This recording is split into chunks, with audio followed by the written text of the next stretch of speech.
so long ago, or had he never had a name before now? There was a strange gap in his mind. His memories like an empty, gaping wound somewhere in the back of his consciousness. He was sitting now, sitting here, but where was here? The chair was warm, soft skin of leather, and he was in the corner of a room. It was ornate, scarlet, and he had a sudden hunger at the thought of scarlet somehow, as if the two concepts were connected in his mind.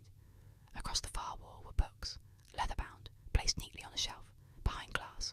Beside the shelf was a massive globe. He noted the geography idly, as if in indecision if what he saw he truly understood.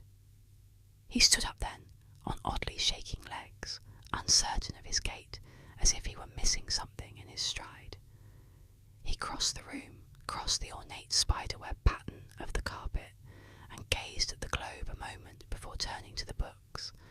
The world seemed unfamiliar to his eyes, and yet he knew the names of each landmass. He did not know how he knew or why. The books were sealed behind glass and a lock.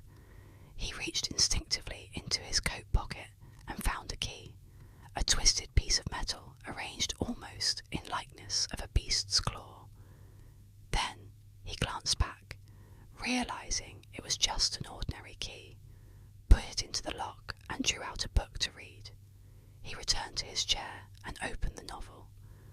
Idly he read a while, though he could not remember ever learning to read. The novel was written from the perspective of a doctor.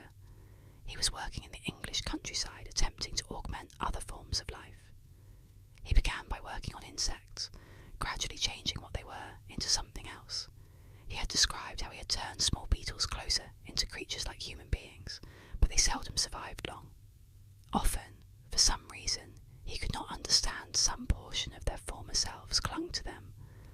They would escape from his terrarium in the basement, and he would find them littered at various spots along the ground, often in the soft warmth of a carpet.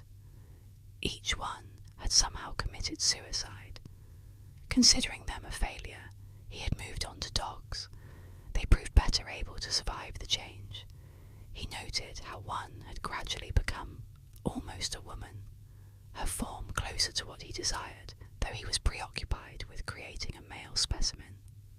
Still, she had proven useful to him in so many ways. He read on, describing the doctor's interest in his creation, but his agenda was the same: to create, or rather recreate, his son who had died in a great war. For he believed it was possible with the right tools and the right education to transform anything into what one wished, to erase death itself and give life another form. The dog died. She had aged in 5 years 30. He had described her body slowly falling away, the rough edges of her skin breaking like glass, and down in the fields he buried her. And then he continued with his experiments.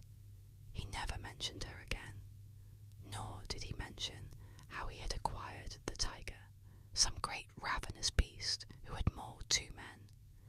This creature he took to his estates and began again his great work down in the basement. For a moment the man looked up. The door into the right of the shelf was visible, an oaken door equally ornate, and he went over to it and opened it. It seemed to lead directly into shadow, but he seemed somehow to see. There were stairs leading down into the basement. Without thinking, he descended the stairs. In the basement's lightless world, he was able to glimpse everything. There was an odd afterglow, as if his eyes were always accustomed to the dark. There was a table, equipment he didn't understand, and a smell, a familiar odour. His mouth watered, but he held himself in check and returned upstairs. It had taken many months, many surgeries. The beast's body had been reformed, but the mind, that was crucial too. He had developed certain drugs to increase the beast's intelligence, and he began to read to it there in the cage in the basement below. He taught it words, phrases, a whole history of everything relating to his son. Gradually claws became hands. Gradually fangs became teeth. Gradually fur turned hair.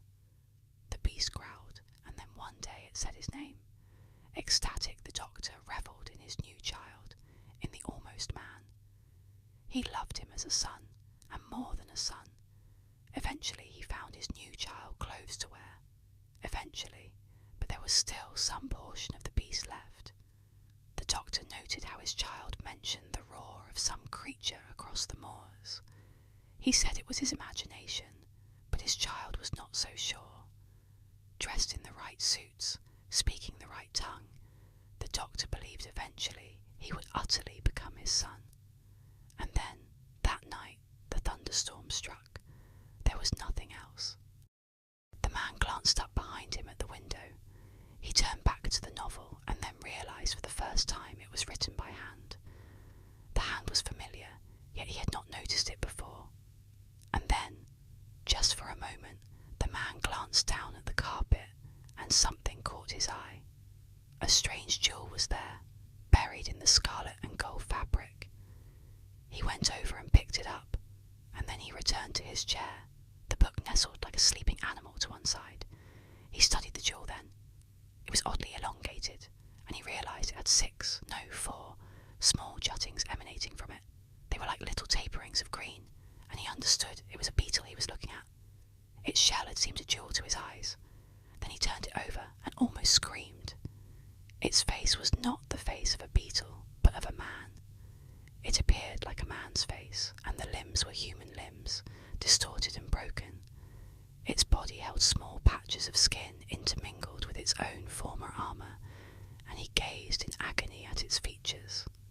They were his own, and he was struck by the sound of a roar coming from far away, a great tiger's scream, and knew the voice he heard it was his own, the ghost of his former self coming back to haunt him finally. Come back home again. He was the tiger he had read about.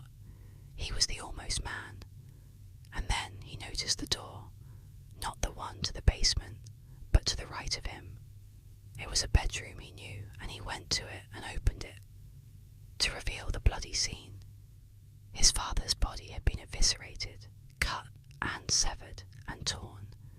His face was somehow untouched, the image of an old man, wizened and withered and grief-stricken.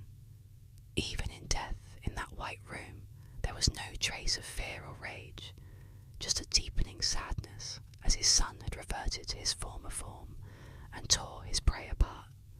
There, upon the bed, the naked old man lay broken and unkept, tossed aside as the younger man forgot everything about his former self, save that he was a man, and for a moment the younger man imagined a small dog upon an operating table as the doctor applied all his skills to change her, until finally one day she might whisper father to him.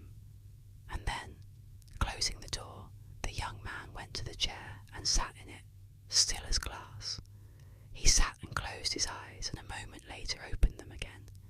He was sitting in a chair. Sitting here, but where was here?